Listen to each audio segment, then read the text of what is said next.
Kisah kematian Genghis Khan dan pemakaman jasadnya. Genghis Khan dilahirkan dengan nama Temujin sekitar tahun 1162 atau 1167, anak sulung Yesugei, ketua suku Kiap. Dia adalah Khan Mongol dan ketua militer yang menyatukan bangsa Mongolia.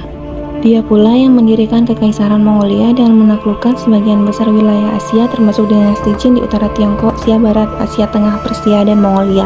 Invasi yang dilakukannya sering disertai pembantaian besar-besaran terhadap penduduk sipil, terutama di daerah yang dikuasai Khawarazmian dan Xia Barat. Pada akhirnya, Kekaisaran Mongolia menduduki sebagian besar wilayah Asia dan Cina. Awal kisah sebelum kematiannya masih menjadi misteri dan dihubungkan dengan perlawanan di Xia Barat. Pasukannya dianggap tidak bijaksana dan sering mabuk-mabukan sehingga memperlemah militer. Beberapa pendapat mengatakan bahwa ia tewas karena sakit, terjatuh dari kuda, ataupun terbunuh. Kematiannya ini dirahasiakan oleh panglima-panglima setianya sampai musuh berhasil ditaklukkan. Sebelum kematiannya, Genghis Khan telah meninggalkan pesan untuk pemakamannya.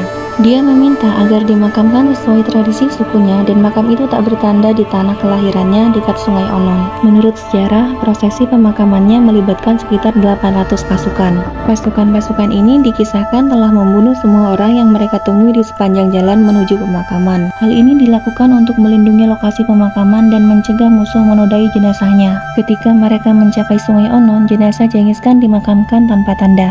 Kemudian, pasukan yang mengantarkan jenazah membunuh semua orang yang menghadiri pemakaman. Disebutkan bahwa pasukan ini menginjak-injak tanah di atas kuburan Khan dengan kuda-kuda mereka untuk menyamarkan makamnya.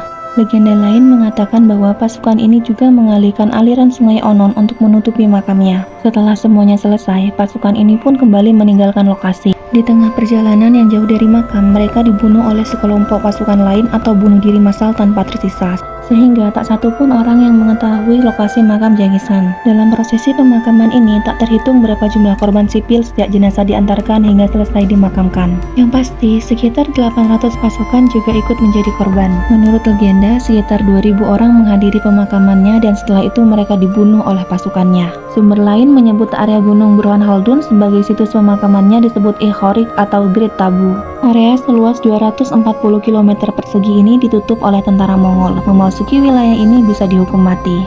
Hanya dalam 20 tahun terakhir area ini terbuka untuk para arkeolog barat. Menurut tradisi dinasti Yuan, bagian dari Kekaisaran Mongol yang memerintah Cina, semua klan besar bangsa Mongol dimakamkan di area sekitar makam Genghis Khan. Nama situs dalam bahasa Cina adalah Lembah Qinian.